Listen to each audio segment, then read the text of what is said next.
Hey guys, it is John C. Morley here, serial entrepreneur. Welcome to IFYL. It's so great to be with you tonight. It is, yes, the day after Valentine's Day, February 15th.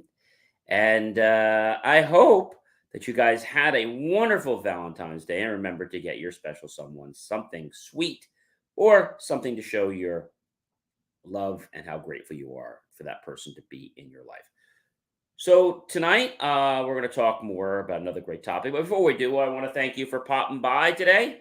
You can go ahead and click on your camera on your smartphone, point over to that QR code, touch the yellow lips. You'll get my link tree in just a matter of seconds, which will help you improve the quality of your life so you can be a better version of yourself.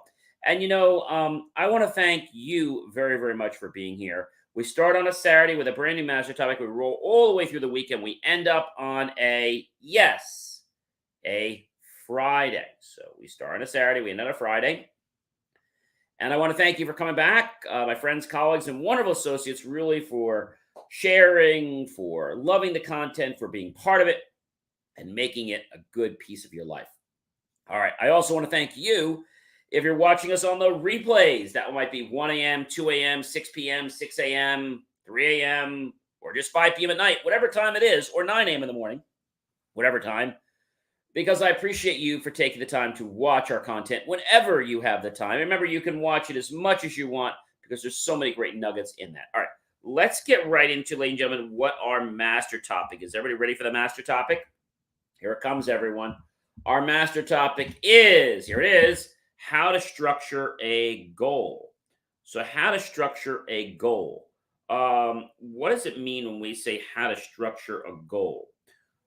So we're on series two, which means we're on year two. We're on show 7, and we're on episode number 5. All right. So we've been talking about structuring a goal.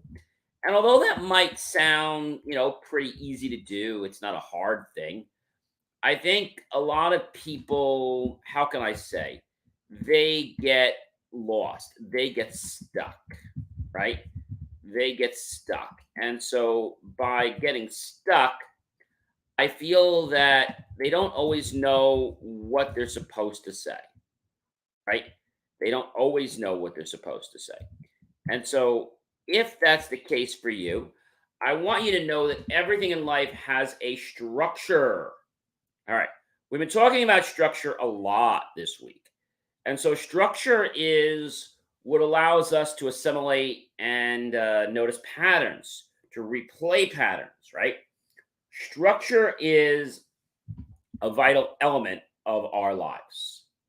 And so if we don't have some type of structure, then we are going to be destined to repeat, yes, ladies and gentlemen, a lot of mistakes in life, a lot of mistakes. And these mistakes you might think are, let's say, easy to avoid, but they're not, because you get close to something and then you allow your emotions to get you to think off track.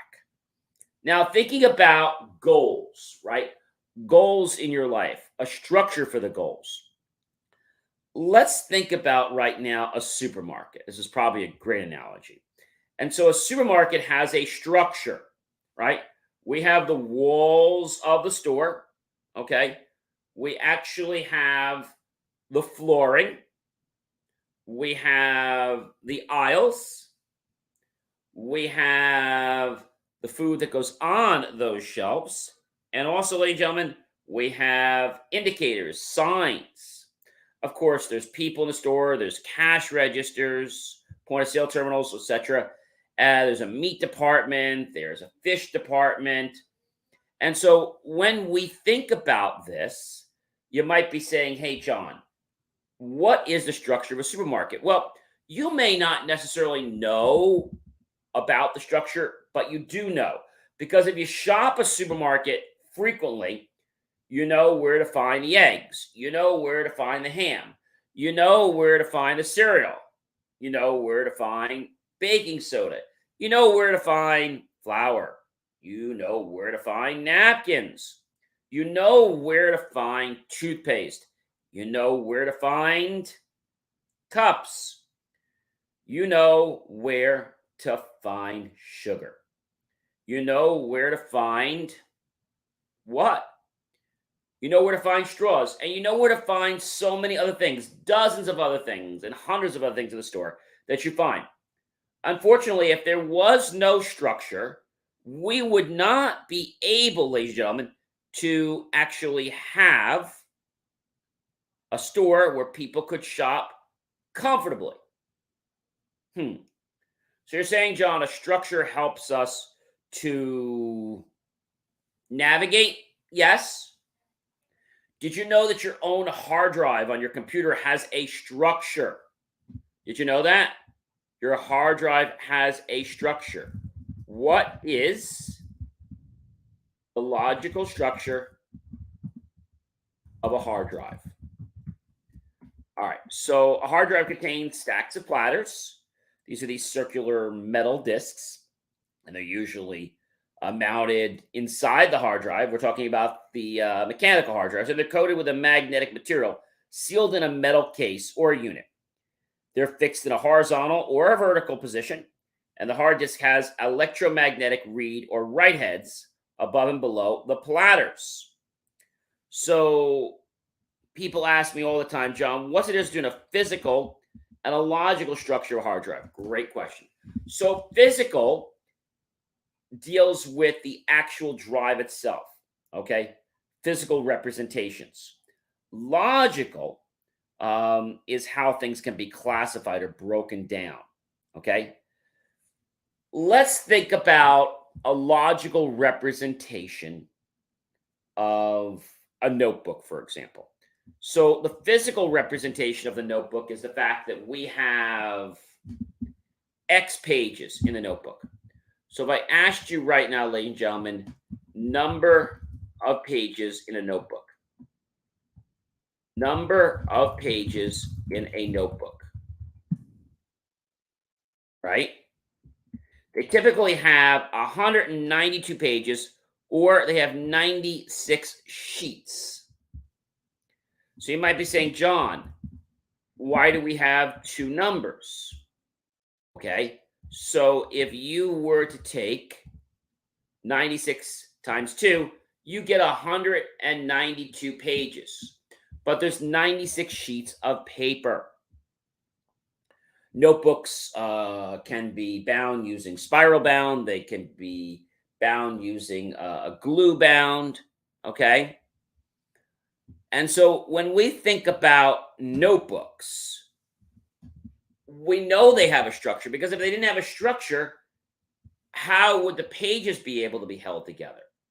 Notebooks even have lines, and those lines on it help us stay within them. So when we're writing, which is why we use notebooks, we're able to understand that. And it keeps people productive. It also gives somebody something that they expect. A notebook is a book containing usually lined pages. They can be blank, but usually they're lined pages. And those lined pages allow people to write. So there's a format, there is a structure. So your courses have a structure. A notebook has a structure. Sports has a structure. So what is the structure, let's say, of baseball games? So a game is composed of 9 innings, and the team with the largest amount of runs at the end of the game wins. Most games end after the 9th inning, but the scores are tied at that point. Extra innings are usually played. And baseball has no game clock, okay? Which is pretty cool, right? Now, let's just say that you are at the, you're the home team, okay?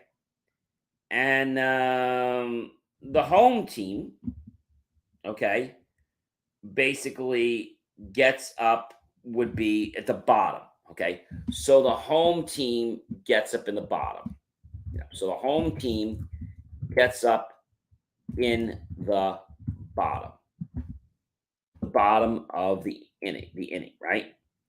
And so the away team, okay, the team that's visiting, okay, they get up in the first, right?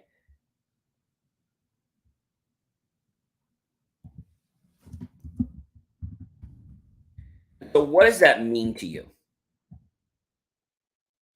So visiting team gets up in the first half and the home team gets up in the bottom half. Now let's say hypothetically that the score right now is 5-6 with the away team having a 5, okay? And the home team, let's say, having 6. So 5-6, right? We did it that way, but really it's 6-5. But we're going to say the score, let's say. So you're going to say the winning score, so 6-5, but the home team has the advantage. So now let's say, for example, the home team has just hit, okay? And they finished the 8th, okay? The next thing that will happen is the away team will get up. Now, if the home team is already ahead, then they're not going to get up. All right. So the thing about baseball is 3 strikes and you're out.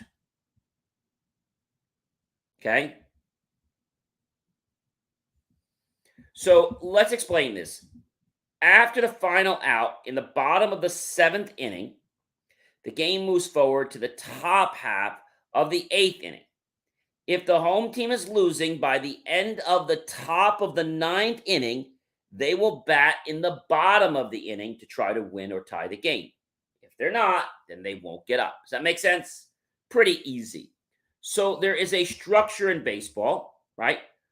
4 balls mean we're going to walk the player.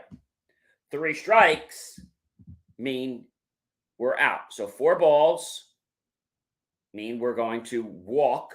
That means the ball was pitched. Basically, it was a perfect pitch. It looked like a perfect pitch, but as it went in, let's say it went out of the box, so it's not perfect.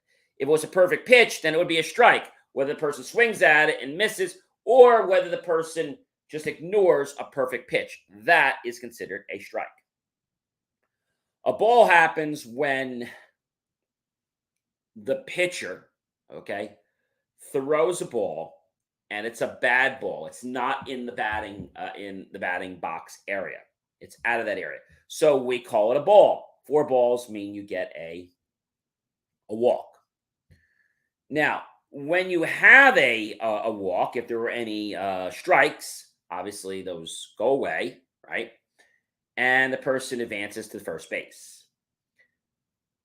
When you're down to the final out, so 1 out, 2 outs, when you have 3 outs, if there's any men on base, they get retired in and no one is left out. They're just pulled in, and unfortunately, the inning ends. So the goal in baseball is to try to get as many runs as you can. And also, the goal is, if you are the ones in the outfield, to get the team out without scoring any runs and to catch those balls, especially the fly balls, so that you don't leave any men on base and you have an out. Ladies and gentlemen, I am John C. Morley, serial entrepreneur. It's been a privilege, been a pleasure, been an honor to be with you this amazing evening. I hope you'll like, love, support the channel. Definitely comment below, tag your friends, colleagues, and associates. Yes, please. And go to my YouTube channel, John Space E Space MRLY Space Serial Entrepreneur. Look for that key phrase to help keep our content free. Make the choice to buy my team and I a cup of coffee, a bowl of fruit, or a savory dessert. You know, we'll be so grateful with those pennies and dollars. We'll invest into new hardware, new technology, new equipment, new software, even new facilities to give you the most jaw-dropping, empowered content, yes, to change your life. I hope that you guys have an amazing rest of your night. You know what? I'm actually going to be here tomorrow, and we'll have more of this great master topic. I'll see you tomorrow. Have yourself a great night, everyone. Take care.